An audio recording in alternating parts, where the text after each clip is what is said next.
Good morning, everyone. Today we're bringing you the next episode in our 3,000 question series. So let's start with the first question. A nurse is providing education to a client diagnosed with a peptic ulcer. A peptic ulcer means an ulcer has formed in the stomach. Which statement should be included in the teaching?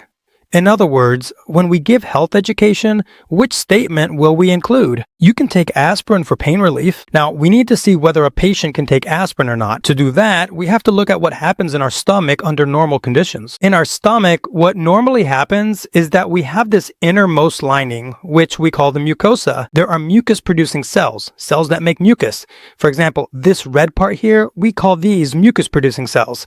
Now, if I enlarge this further and show you just a single cell, this is a mucus-producing cell, meaning a cell that creates mucus. Now, normally what happens is that inside this, there is the COX enzyme. It contains the COX enzyme, also known as the cyclooxygenase enzyme. And this COX enzyme then changes into prostaglandin. And this prostaglandin, after that, it performs three functions. First, it takes the mucus-producing cells and makes them secrete mucus. So it creates mucus here. In addition to that, it also releases bicarbonate, which is a base, and besides that, it causes vasodilation in the surrounding area. So it does these three things, including vasodilation. So this COX, the cyclooxygenase enzyme, is found inside the mucus cells. And this COX enzyme then converts into prostaglandin, and prostaglandin performs three tasks. It secretes mucus, meaning it produces it. It also produces bicarbonate. Bicarbonate is a base, and this base works to neutralize the acid in the stomach so that excess acid doesn't damage the lining. The mucus acts as a protective layer, and because of the vasodilation, there will be continuous blood flow, allowing nutrients and oxygen from the capillaries to easily perfuse the area. This prevents the surrounding cells from being damaged, and if there's a wound, it will heal easily. Now we see that, as we observed, the innermost lining of the stomach, which we call the mucus lining or mucus cells, has produced mucus. And this mucus will form a sort of protective covering. It'll form a covering here. Now that this covering has formed, because of this covering, now look, when acid is produced here, meaning the parietal cells on the bottom side, these parietal cells produce HCl, so HCl will be formed here. Food comes from above and HCl is here, so it'll do whatever work is needed to digest it. But if this protective layer is present, it means this HCl will not damage the cells underneath. If this protective layer wasn't here, let's say mucus wasn't formed here and this mucous membrane is missing. Now there is no protective layer here. Now, if mucus is formed from here, if HCl is formed from here, then this HCl, which is the acid, it will then damage this area. And by damaging it, a wound will form here. And the formation of this wound is what we call an ulcer. And it's called a peptic ulcer or a gastric ulcer. Why did this happen? Because there was no protective barrier here, due to which the acid started destroying the stomach's own cells. Now, if we look at whether we should give aspirin to this patient or not, the first option asks exactly that. Can we give aspirin to this patient? If we give aspirin to the patient, aspirin blocks COX. It's a COX inhibitor, so COX will disappear. This means it's a COX inhibitor, so if COX is not produced, then prostaglandin won't be there either. If prostaglandin isn't there, then there won't be mucus, no mucus. This means the protective lining will break down even more. If a peptic ulcer has formed, we need to maintain more of that protective lining, the mucus covering, so that the acid doesn't directly attack the stomach cells. Now, if there's no prostaglandin, then there's no bicarbonate either, no bicarbonate. This means that for the HCl or the acid that's here, we don't have a base to neutralize it. And so this means that whatever wound has formed here will suffer even more damage. There won't be any vasodilation either. If there's no prostaglandin, there won't be any vasodilation. If there's no vasodilation, it means that nutrients and oxygen won't reach this area properly.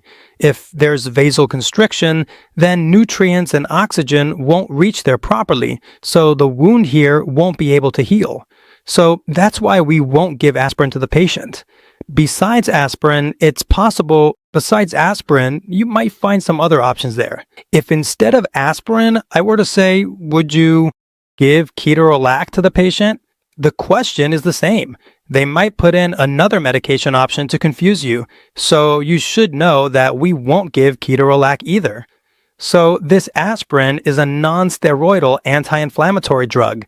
These are non-steroidal anti-inflammatory drugs, NSAIDs.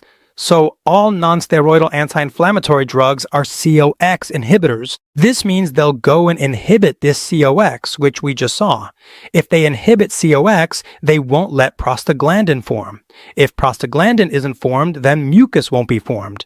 If mucus isn't formed, then the protective lining will break down. So this means the wound in a peptic ulcer will get even worse. Besides that, it won't let bicarbonate form either. If bicarbonate isn't formed, it means we have nothing to neutralize the acid. So this means we'll never give COX inhibitors in this case. So what are these? We won't give any of the non-steroidal anti-inflammatories in a peptic ulcer disorder. So among these, we have aspirin. We won't give this to the patient either. Besides that, there's ketorolac. We won't give that either. Besides that, there's diclofenac. We won't give that either. Besides that, there's naproxen. We won't give that either. And besides that, there's ibuprofen. Ibuprofen. We won't give this to the patient either. So you might find ketorolac instead of aspirin, so ketorolac shouldn't be given for a peptic ulcer either. You might find diclofenac instead of aspirin, so diclofenac shouldn't be given either. Naproxen shouldn't be given, and ibuprofen shouldn't be given either, because all of these medications go to the mucus cells and inhibit COX there. So that's why they're called COX inhibitor drugs. So we won't give this to the patient. So we'll eliminate the first option. The second option is managing and reducing. Sorry, that's C. We did B. Option A will be incorrect here. B, drink fluids about 1 hour after eating meals. If we take fluids 1 hour, that is 1 hour after eating a meal, then it won't have any significant effect on the treatment of peptic ulcers. This dietary instruction to drink water 1 hour after eating is mostly given. In dumping syndrome, what is dumping syndrome? It's when we've performed a gastrectomy on a patient, meaning we've cut out a part of the stomach. So in dumping syndrome, this was the whole stomach before. It was all like this, but we performed surgery here and connected a small part of the stomach directly to the intestine, and the rest of the stomach is now separate. So we call this a gastrectomy. So what we did here is we attached the stomach directly to the intestine, meaning we cut the stomach in half, took a small part of it, and attached it directly to the intestine. Now, it can hold less volume. It can't hold as much as it could before. If you feed the patient and give them water right after eating, this area will expand.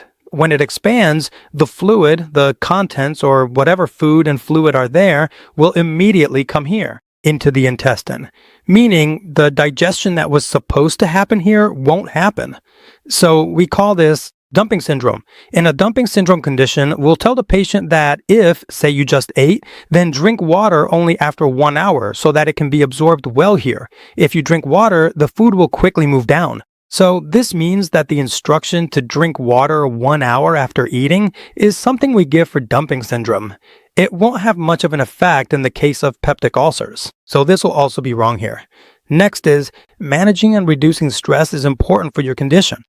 Meaning, when we're giving health education to a patient who is currently suffering from a disorder called peptic ulcer, will we tell them that you need to manage stress and it's very important for your health? Yes, we will. Then what happens because of stress? Let's see how stress can significantly increase peptic ulcers. If a patient takes too much stress, the HPA axis will become more active, meaning we call it the HPA axis. This HPA axis gets activated because of stress. This is our brain. You took stress. So if stress is taken, meaning stress increased, then if stress increases inside the hypothalamus, inside the brain, this is the hypothalamus. And in this hypothalamus, CRH is formed, which we call corticotropin-releasing hormone. This is formed. This CRH then comes to the pituitary gland and tells the pituitary gland that, hey, now you make ACTH. So now it will be formed here. Adrenocorticotropic hormone, this ACTH, if it's formed, it will then go to the adrenal gland, which is on top of the kidney. It will go there. So now this ACTH, what did it do? It activated the adrenal gland on top of the kidney, and from here, cortisol will then be formed. Now there's cortisol in this blood, so why was it called HPA action, HPA axis? H means hypothalamus, and the hypothalamus, because of stress, created CRH. It created CRH here, corticotropin-releasing hormone. P, after that, the pituitary gland. Pituitary gland, and the pituitary gland has created ACTH, adrenocorticotropic hormone. After that, now when ACTH is formed in the body, it will activate the adrenal gland, meaning the gland on top of the kidney, which we call the adrenal gland. It will activate that. So this is what it means. A for adrenal gland. And the adrenal gland will create cortisol. It will create cortisol. So that's why we called it the HPA axis. So this HPA axis got activated. Because of that, CRH was formed. Because of CRH, ACTH was formed. Because of ACTH, cortisol.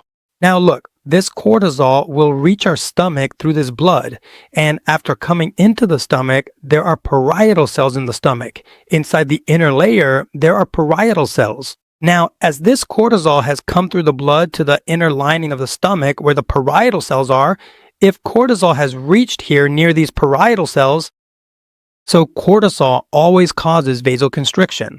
If it causes vasoconstriction, it means in this area, the blood supply will decrease, meaning fewer nutrients will reach it and less oxygen will reach it. This area where the peptic ulcer has formed, now that ulcer won't heal. Its healing will be delayed. Besides that, cortisol makes the parietal cells produce HCl. It tells them to make more. So that means the more cortisol there is in the body, the more HCl the parietal cells in our stomach will produce. HCl meaning acid.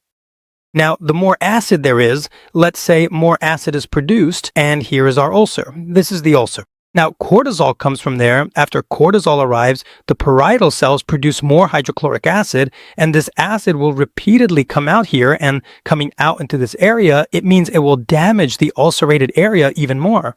So that means the patient shouldn't take stress. So we will tell the patient that you shouldn't take stress.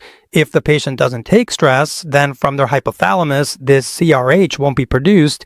If CRH isn't produced, then the pituitary won't produce ACTH. The pituitary won't produce ACTH. Then the unnecessary cortisol that was being produced won't be produced. And if cortisol isn't produced, then cortisol won't reach here. And if cortisol doesn't reach here, then HCl won't be produced excessively. So that means the ulcer that was here won't be exposed to more acid. More acid won't reach it, so that means the ulcer won't be damaged.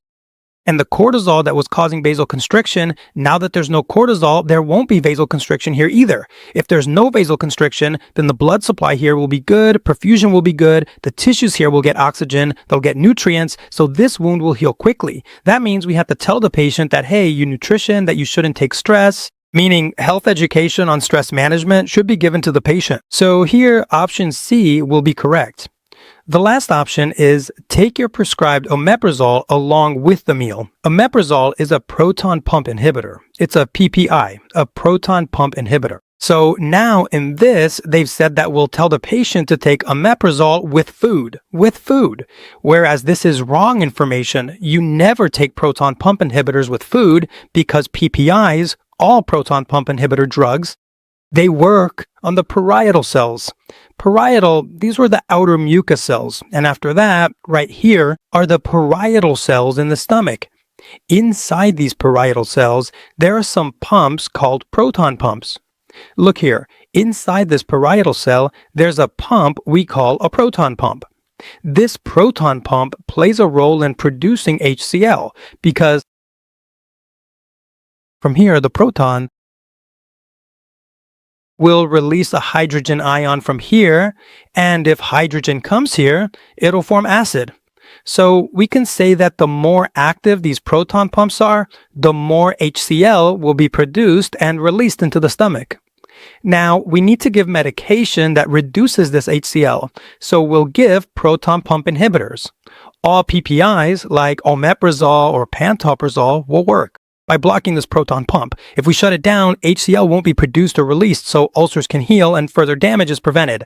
But if these drugs are taken with food, the brain signals the stomach to release acid as soon as food arrives, so acid is already present. That makes omeprazole or other proton pump inhibitors less effective. That's why they should be taken 30 to 60 minutes before eating on an empty stomach, so they can block acid production before food triggers it. These pumps become active when food is about to enter, so taking the medication ahead of time ensures it works properly. As the name suggests, proton pump inhibitors stop the pump and reduce acid. It means this acid won't be able to come out anymore. If acid doesn't come out, the ulcer will heal well because there won't be acid available to damage it. So all proton pump inhibitors are given 30 to 60 minutes before meals or on an empty stomach. They are never given with food. You probably understand the reason now, because if given with food, as soon as food enters the stomach, a signal comes from the brain to secrete HCl. So the HCl acid is already secreted into the stomach. Now, if you give the medication at the same time, it'll try to block it, but there's no benefit because the HCl acid is already there. So these must be blocked before we give food. This means we should give omeprazole 30 to 60 minutes before. So this option is also incorrect. Before we move ahead, here's something you shouldn't miss. If your goal is to pass the NCLEX in just 1 week or 1 month, then the fastest and most effective way is to enroll in our complete online NCLEX review crash course. This course is a one-stop solution, a reliable shortcut, and a proven method with a solid 99% passing rate. More than 5,000 students have successfully passed the NCLEX by using this course. Here's exactly what you'll get. 100-hour mini crash course perfect for those who want to pass within a week. 300-hour comprehensive lectures covering 300 essential NCLEX topics that are commonly tested. 5,000 real NCLEX questions. Prepare with real exam questions and eliminate surprises. 15 full practice tests, including CAT simulations, simulate the real exam for a stress-free experience. Exclusive ebook plus 1-year access. Study whenever and wherever you want. Seats are filling up quickly. Enroll now to save 70%. Visit our website to enroll in our complete review crash course. The link is in the description. Now, let's continue with the topic. Next, a primary healthcare provider orders the placement of a nasal gastric tube for a client diagnosed with paralytic ileus. This means that the peristaltic movements within the intestines have stopped. The nurse recognizes that this intervention is appropriate and understands that the main purpose of inserting the tube is so for a patient with paralytic ileus, why is a nasal gastric tube or NG tube inserted? That's the purpose being asked in this question. Option A is to provide nutritional support to the client, and this is a trap. It's meant to trip you up in the exam. We see an NG tube and why it's inserted, and we immediately mark it as correct, thinking it's to provide nutritional support to the client because we use it for feeding. So we mark it as correct, but that's where our answer goes wrong. This is the trap, because you have to look at what the indications were for this NG tube in the case of paralytic ileus. What was the purpose of inserting it here? When there's paralytic ileus, it means our intestines have become paralyzed. Because of that, there are chances of a blockage, meaning food has gotten stuck somewhere and isn't moving forward. If you give more feed from above, it will just keep getting more blocked because there's no peristaltic movement to push the food that's already inside forward. So that means the NG tube wasn't inserted for nutritional support here. Next is to decompress the stomach. Yes, if there's any gas or liquid in the stomach that isn't moving forward, we need to decompress it. So even if it's gas, we insert an NG tube to remove it. This would be correct. Next is to perform gastric irrigation. Now, NG tubes are inserted for gastric irrigation, but that's not the purpose in paralytic ileus. To deliver prescribed medications, medications will only be absorbed if there's movement inside, because if they don't move forward, how will they be absorbed? Normally, the purpose of inserting an NG tube is to give medication, or to irrigate, or to provide nutritional support, or to decompress the patient's stomach. But what's the main purpose here? The main purpose here is decompression of the stomach. Now, delivering prescribed medication isn't the main purpose of inserting an NG tube in paralytic ileus. A nurse is performing a physical assessment of a client's abdomen.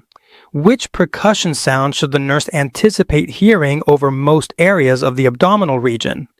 In other words, an abdominal assessment is being done by percussion, so what sound will be heard over most of the area? Now, you have to remember this word most, because in the abdomen, we hear two sounds. One is heard over the intestines, meaning the entire intestinal part, and one is heard over the liver. But this asks for most.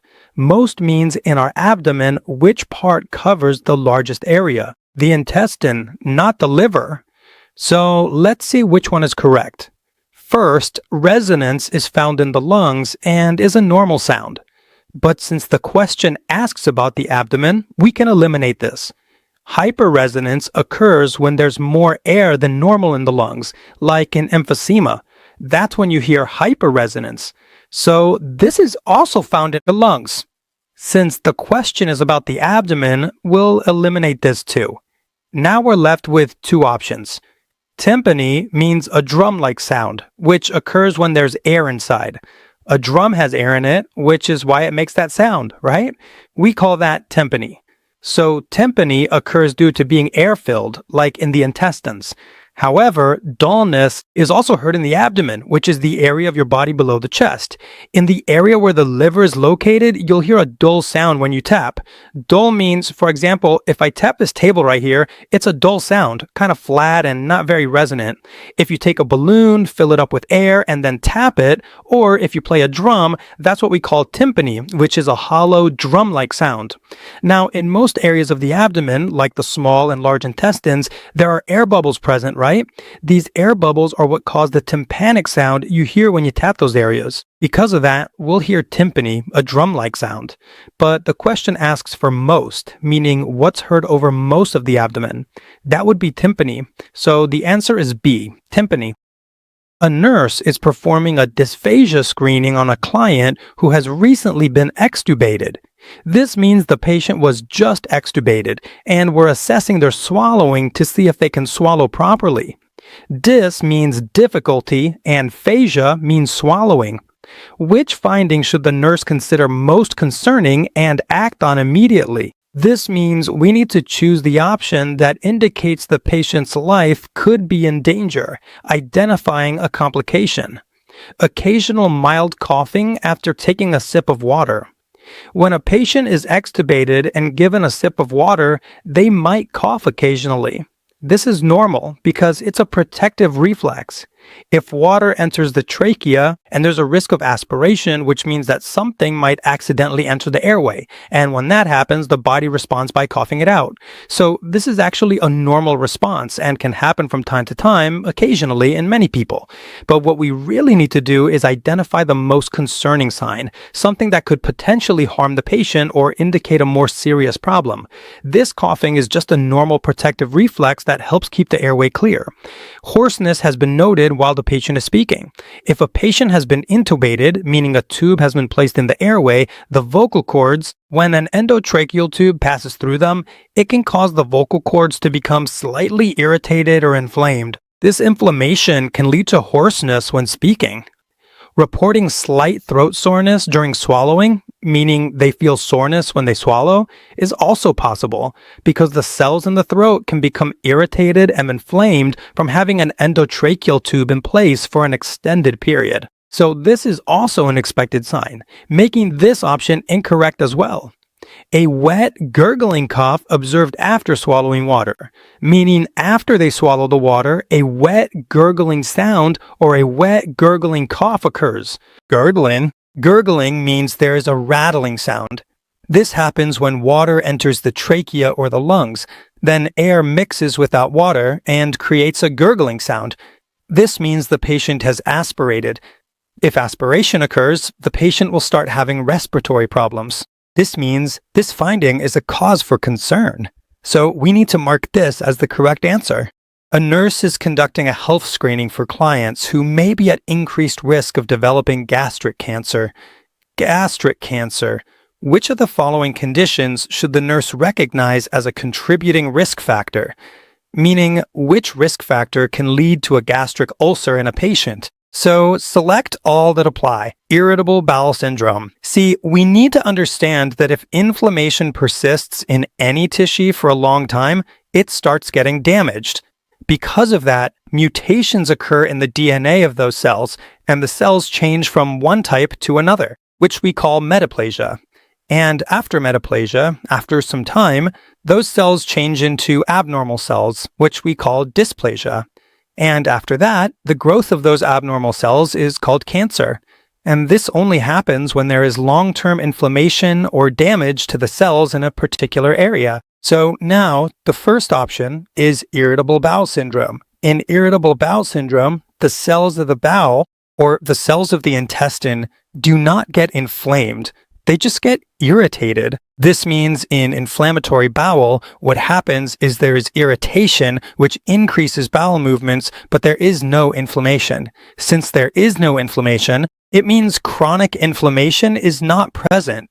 So this is a functional disorder, not an anatomical or structural deformity. Therefore, this is not a risk factor that would lead to gastric cancer. Duodenal ulcer.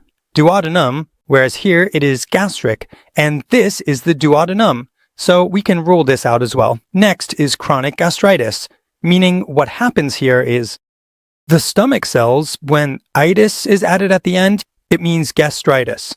And since it says chronic, it means there is long-term inflammation in the stomach cells. Because of that, mutations occur in the DNA of those cells. And due to the mutations, the cells change from one type to another. For example, if there are columnar cells, they will change into squamous, or squamous cells change into columnar, and it happens abnormally, which we call metaplesia. So after that, what happens is these abnormal cells grow, and after growing, they turn into cancer. So it's chronic, which means chronic. Like for a long time, there was inflammation in the stomach cells, and because of that, the cells changed themselves and became abnormal cells. So that's why there will be chances of gastric cancer here. So this will be our correct answer. After that is sickle cell anemia. In sickle cell anemia, the RBCs change into a sickle-like shape. But that never causes chances of gastric ulcers because it doesn't cause inflammation in the stomach cells. We need to identify a condition that causes inflammation in the stomach cells or damages them. So here, sickle cell anemia is also not a risk factor for gastric cancer. The last one is pernicious anemia. Now, since it's pernicious anemia, you can see from its name itself what pernicious actually means. This pernicious, if you look at the meaning of its name, it means fatal or deadly or dangerous. Anemia means a deficiency of RBCs or a deficiency of hemoglobin. So pernicious anemia will be deadly. It'll be fatal. So from this, you can get an idea and select this too, that it might cause gastric cancer. But why does it happen? Look, we'll see it like this. Whether pernicious anemia irritates the stomach cells and causes inflammation there, chronic inflammation. So to see that, we'll have to look. In our stomach, these cells inside the stomach, we call them parietal cells. And parietal cells are the ones that secrete HCl. So that means parietal cells will produce hydrochloric acid and intrinsic factor. Parietal cells secrete both things, meaning they'll make hydrochloric acid and it'll also make intrinsic factor. And this intrinsic factor will come into the stomach, then it'll go into the intestine, and after that, it'll facilitate absorption. So our parietal cells produce hydrochloric acid and intrinsic factor. This intrinsic factor goes into the intestine and boosts vitamin B12 absorption. Without intrinsic factor, vitamin B12 won't be absorbed from the intestine into the blood. No matter how much vitamin B12 you take, you need intrinsic factor to absorb it, and it's produced by the parietal cells. Now, if we assume the parietal cells aren't working properly, then intrinsic factor won't be produced here. If intrinsic factor isn't made, say an autoimmune disorder occurs, And because of that autoimmune disorder, the parietal cells stop functioning. Now, if the parietal cells stop working, it means intrinsic factor won't be made. These parietal cells have two functions. One is producing intrinsic factor, and the other is producing HCl, or hydrochloric acid. Now, if intrinsic factor isn't made, vitamin B12 won't be absorbed from the intestine. And if it's not absorbed, well, vitamin B12 helps in RBC formation. If RBCs aren't produced, or if they aren't formed correctly, that leads to anemia. And this type of anemia is fatal, so that's why we call it pernicious anemia. But with pernicious anemia, where exactly did the stomach lining irritation occur? That hasn't happened yet, has it? So pernicious anemia tells us that our parietal cells aren't working, meaning intrinsic factor isn't being made. That's why pernicious anemia happened. So we've realized that if intrinsic factor isn't being produced, the parietal cells aren't working. If they aren't working, then their other job, making HCl, isn't happening either. This HCl enters the stomach and destroys bacteria. It prevents those bacteria from breaking down the stomach lining and stops the inflammation they cause. Think of it this way. If there's no HCl, any bacteria entering the stomach will inflame the lining. An infection leads to inflammation. And if it persists, the cells get damaged. Normally, HCl comes in and destroys these bacteria. This prevents unnecessary inflammation in the stomach, because HCl is there to kill them. HCl is produced by parietal cells, but now the parietal cells have stopped working. This means intrinsic factor won't be made. These parietal cells have two functions, producing intrinsic factor and producing HCl, or hydrochloric acid. If intrinsic factor isn't produced, vitamin B12 won't be absorbed from the intestine, and if it's not absorbed, well, vitamin B12 helps in RBC formation. Now, HCl hasn't been produced here either, which means HCl hasn't entered the stomach. If HCl doesn't enter the stomach, then the bacteria present will stay here for a long time and cause inflammation in the stomach lining. So if there's inflammation in the stomach lining for a long time here, then long-term inflammation means that the cells here will then grow abnormally, meaning they'll change into another type. And after that, we can say there are chances of gastric cancer. So pernicious anemia, the pernicious anemia that occurs, also increases the chances of gastric cancer. This means that here, this will also be a risk factor. A nurse is caring for a client who has just returned after undergoing an endoscopic procedure. An endoscopic procedure was done, which means an endoscopy was performed, so we've given the patient sedation. Which action is the nurse's priority before allowing the client to resume oral intake? That is, what will be the nurse's priority before starting oral intake? We must keep in mind that the patient had an endoscopy, so they were sedated. So this means their gag reflex is now diminished for a while, or has stopped for a bit. So we need to check that to see if the patient will be able to swallow properly or not. So check the client's oxygen saturation level. By checking oxygen saturation, we can never determine if the patient can swallow properly or not. It has nothing to do with that, with the gag reflex. Evaluate whether the client's gag reflex has returned. Yes, we need to check if the patient's gag reflex has returned or not, so this will be the correct answer here. Request the healthcare provider to discuss the procedure findings with the client. So if we discuss the findings from the procedure, the result of this procedure, with the patient, that won't help us with what we needed to see before feeding, which was whether the gag reflex had returned in the patient or not. It has nothing to do with that. Begin with a soft diet to assess tolerance. No, we won't start with the soft diet to assess. Even before giving a soft diet, we'll check the gag reflex. If the gag reflex is present, only then food. If the gag reflex isn't present, we won't give any food. So this will also be wrong here. A nurse is providing care for a client with a diagnosis of a duodenal ulcer, meaning the ulcer is inside the duodenum. Which medication works by creating a protective barrier over the ulcer to support healing? That is, healing, meaning for the ulcer formed in the duodenum, the ulcer that's formed in the duodenum, which medication will create a protective lining over it? Famotidine. Any medication ending in tididine is an H2 blocker. Here we have the histamine receptor blocker. Now, why is it written as 2? What are H1 and H2?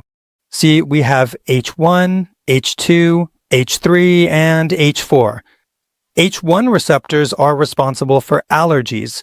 For instance, if someone is allergic to something and starts sneezing immediately, it means H1 receptors were activated. So for that, we'd give an H1 blocker medication like cetirizine, which acts as an anti-allergic medication. H2 receptors are located in the stomach. H2 receptors are found in the stomach, and they're in the stomach, specifically on the parietal cells, and they produce hydrochloric acid, which is the acid form in the stomach due to the activation of these H2 receptors. H3 receptors are located in the brain. When neurotransmitters are produced, H3 receptors are the ones that get activated. This means H3 receptors are in the brain, and H4 receptors are mostly found on white blood cells and are primarily involved in immunity. They also play a role whenever there's inflammation anywhere in the body. So now you understand that H1 receptors are related to allergies, while H2 receptors are in the stomach, because the secretion of hydrochloric acid through parietal cells, H3 receptors are in the brain controlling neurotransmitters, and H4 on white blood cells playing a role in immunity or inflammation. So all those ending in tidine, like famotidine, cimetidine, and ranitidine, are H2 blockers. This means these H2 blockers work by targeting the parietal cells. So within the stomach, there are parietal cells, and as we saw, this is where the proton pump is located. Now, these will work on the receptors found here, which we call H2 receptors. This specific receptor is the H2 receptor. Now, if we give H2 blocker medications like ranitidine, cimetidine, or famotidine, they'll block this receptor. Once blocked, it won't send any further signals to the proton pump. Without those signals, HCl won't be produced. In other words, if the H2 receptors responsible for HCl production are blocked, hydrochloric acid won't be formed. So this means they didn't act as a protective barrier. What they did was block the H2 receptors within the parietal cells of the stomach. These H2 receptors are responsible for producing HCl. They facilitate HCl production, but since the H2 receptors are blocked, they can't function. Consequently, HCl won't be produced, so no HCl will be formed. So this means that these medications work by reducing the production of HCl or acid instead of forming a protective layer. And the question specifically asks which medication creates a protective barrier over the ulcer. So from here, we can rule out famotidine, which is an H2 blocker, as they never create a protective lining, over the ulcer. So we've ruled out both of those. Next is omeprazole. Omeprazole is a PPI, which stands for proton pump inhibitor, and proton pump inhibitors work on the parietal cells, specifically those inside the stomach. All proton pump inhibitors work right here on the proton pump itself. They prevent HCl from being released. This proton pump normally produces HCl and pushes it out like this. If you block it with a proton pump inhibitor, the name says it all, it will block or inhibit this pump. By inhibiting it, HCl can't be formed and released from here. This means it also just reduced the amount of HCl, rather than creating some kind of barrier over the ulcer. It didn't do that, right? But the question asks for a medication that provides protection by forming a barrier, so we'll rule this one out as well. That leaves us with sucralfate. Now, sucralfate always forms a protective layer over the ulcer so that the ulcer doesn't come into direct contact with HCl. In other words, if we give a patient sucralfate, it will form something like a bandage or a covering over that ulcer. So now, HCl or acid won't come into direct contact with it. The acid won't touch the ulcer directly, which prevents further damage. Therefore, sucralfate is the correct answer here. So the correct answer here is sucralfate. A nurse is caring for a client diagnosed with liver dysfunction who has developed ascites. Ascites means the accumulation of fluid within the peritoneal cavity of the abdomen. That's what we call ascites. The healthcare provider has instructed the nurse to monitor the client's abdominal girth. We need to measure the abdominal girth on a daily basis. Which anatomical landmark should the nurse use to obtain consistent and accurate measurements? If we want to get an accurate measurement of how much the abdominal girth is increasing, which landmark should we use? The xiphoid process. The xiphoid process is located right here. It's the lowest part of the sternum, which we call the xiphoid process. But whenever a patient has ascites, the fluid collection happens in the peritoneal cavity, so it'll be here in the abdomen. It's not increasing at the xiphoid process, it's increasing below that. So we need the central part, meaning wherever the fluid has collected, we need its center to measure it. So the xiphoid process stays up here while the abdomen is below. Ascites is the collection of fluid inside the peritoneal cavity, so we need the center part of his abdomen. So the xiphoid process would be incorrect here. Umbilicus, yes. The umbilicus is the center part of the peritoneal cavity inside the abdomen. As the abdominal girth increases, it remains in the center, so we will measure it from the umbilicus. Iliac crest. The iliac crest is on the lower side here. The iliac crest is low, so not the iliac crest either. We don't measure abdominal girth from the iliac crest. We don't measure from the symphysis pubis either. So these were today's important questions. See you tomorrow in a new video. Thank you.